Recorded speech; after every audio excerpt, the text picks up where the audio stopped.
Hello friends, स्वागत है आप सबका मेरे इस चैनल में जिसका नाम है life stories by Kiran are.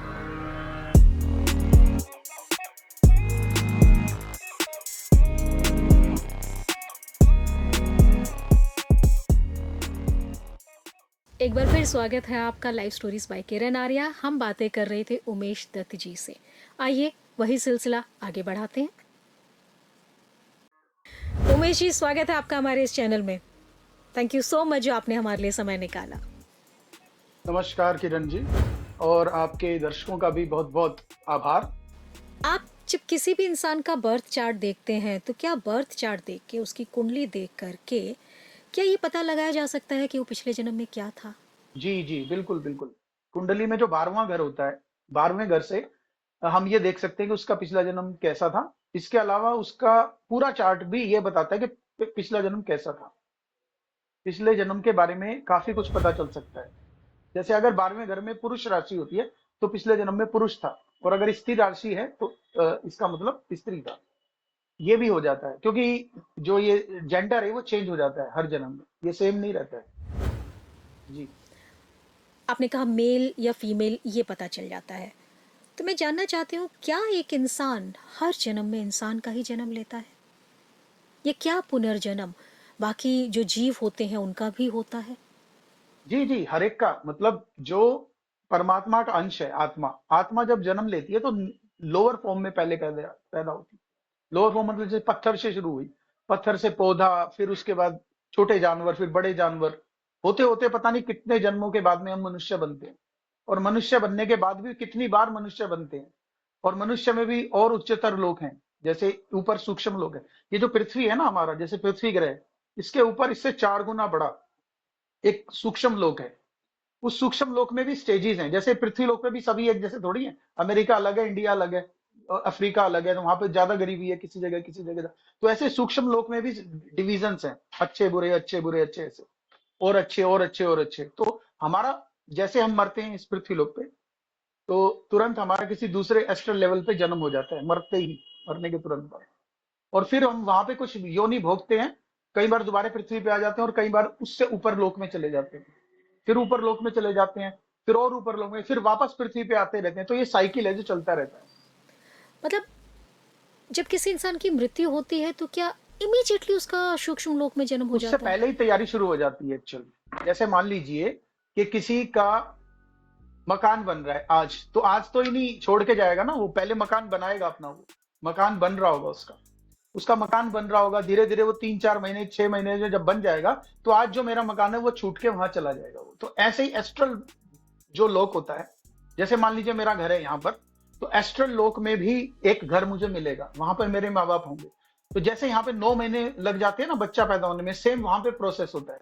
वहां पे जो नेक्स्ट मेरे माँ बाप होंगे, वहां पर उनको एक तैयारी करनी पड़ेगी कि भाई एक बच्चा आएगा, जैसे मुझे आना होगा। तो जब मेरी डेथ का टाइम आएगा, उससे पहले ही कुछ तैयारी शुरू हो जाएगी वहां पे। वहां मुझे पहले ही मिल जाएगा, ये मेरा रहने का होगा, ये मेरा सब चीज वहां पर डिसाइड होती है, और वो वहीं से ही शुरू हो जाती है। तो जैसे ही आदमी की डेथ होती है, वो ऑटोमेटिकली वहां पर चला जाता है। वो ऐसा होता है।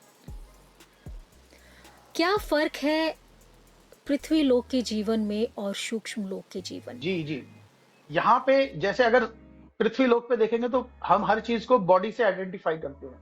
यानी मैं बॉडी को देख रहा हूँ कि भाई अगर मैं सेब खा रहा हूँ तो मेरा शरीर खा रहा है, जबान खा रही है मेरी। मन को इतना नहीं हम ध्यान देते, हालांकि मन पे भी जाते हैं हम, लेकिन उतनी गहराई में नहीं जाते। जबकि जो सूक्ष्म लोग होते हैं ना, उसमें फिजिकल बॉडी नहीं रहती है, तो जो मन होता है वो वही सब कुछ महसूस करता है। जैसे आप सिर्फ फूल की सुगंध से ही मतलब सब कुछ प्राप्त कर सकते हैं। फूल फल जो होंगे ना, उनका तत्व आप ग्रहण कर सकते हो डायरेक्ट। अभी हमें फल खाना पड़ता है, उसमें फल को बस सूंघा और आपने काम अंदर हो गया आपके। सिर्फ फल को देखने मात्र से उसका प्राण मिल जाएगा, आप ऐसे समझ सकते हो। इसलिए आपने सुना होगा ना, देवताओं को भोग रखा जाता है, जबकि खाना तो वो नहीं खाते हैं। इसका मतलब यही है, they take away the energy. और फिर उस एनर्जी को वो, क्योंकि हम अपने तरीके से लेते हैं, तो हमें वो मैग्नीफाई करके देते हैं, तो हमें उससे और ज्यादा उससे पौष्टिकता मिलती है। तो आपके कहने का मतलब है कि सूक्ष्म लोक में देवता रहते हैं। जी जी, सूक्ष्म लोग जहां रहते हैं वही तो देव हैं एक्चुअल में। देव उसमें भी बहुत सारी योनियां हैं, यक्ष किन्नर गंधर्व। जैसे मैंने बोला ना, पृथ्वी पे भी सब एक जैसे थोड़ी है। पृथ्वी पे एक तो बिल्कुल गरीब देश है और एक अमीर देश है, तो ऐसे ही सूक्ष्म लोक में भी अलग अलग, और वो इससे 4 गुना बड़ा है, ये समझिए। और जैसे पृथ्वी लोक एक स्थूल लोक है, ऐसे ही मंगल, चंद्रमा, ये सब है, इन सब के एस्ट्रल लोक हैं, इन सब के अलग अलग एस्ट्रल लोक हैं। फिर सूर्य का भी अलग एस्ट्रल लोक है, और पूरे ब्रह्मांड में ऐसे ही है। इतना ज्यादा डेप्थ है इसके अंदर, और इतनी योनियां हैं, और इतने ज्यादा हैं कि एक एक ब्रह्मांड का एक एक भगवान विष्णु, एक एक भगवान शिव है, ऐसे मान लो, और अनंत कोटि ब्रह्मांड है। क्या ये पॉसिबल है कि एक इंसान किसी और जन्म में किसी और योनि में गया हो, मान लो किसी पशु की योनि में चला जाए? क्या ये संभव है? जी ऐसा है, जैसे कोई बच्चा 10th में अगर फेल हो जाता है तो 9th में नहीं आता ना, ज्यादातर 10th में ही रहता है, या फिर 11th में चला जाता है। तो जब हम प्रोग्रेस के साइकिल पे होते हैं तो मोस्टली ऐसा नहीं होता कि हमारा बैक गियर लग जाए, क्योंकि हमें या तो रोक दिया जाएगा, मनुष्य योनि में ही बदल देंगे हमें। हमें ये हो सकता है कि अगर आपने अमीर बन के ज्यादा अत्याचार करें तो गरीब बन जाओ, पर रहोगे ही मनुष्य।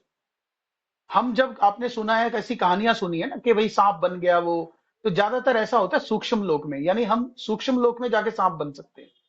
हम ऐसे सूक्ष्म लोक में जा सकते हैं जहां सांप का रूप बन जाए हमारा।